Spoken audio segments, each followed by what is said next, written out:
C'est l'histoire d'une SCI qui en a assez de payer pour un de ses associés. Une société civile immobilière, ou SCI, est propriétaire d'un immeuble dans lequel plusieurs logements sont loués.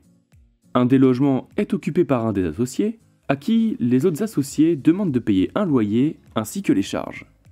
Ce que ce dernier refuse, l'occupation du logement se faisant, selon lui, à titre gratuit.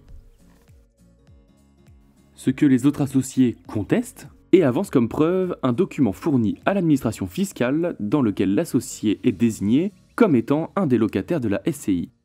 L'associé conteste et estime que c'est un abus de langage, puisque dans ce même document, à la rubrique « Loyer perçu », il est clairement établi qu'il apparaît comme un associé qui bénéficie de la jouissance gratuite du logement, ce qui démontre bien qu'il n'a donc aucun loyer à payer à la SCI.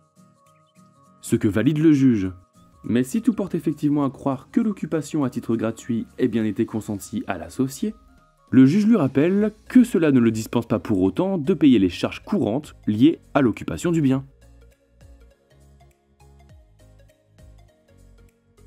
Il est possible que des baux d'habitation ou des prêts à usage, occupation à titre gratuit, soient conclus de façon verbale.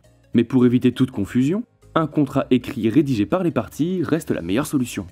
Dans un prêt à usage, si l'emprunteur n'est pas tenu au paiement d'un loyer, les dépenses ordinaires liées à l'utilisation du bien ou à sa conservation restent à sa charge.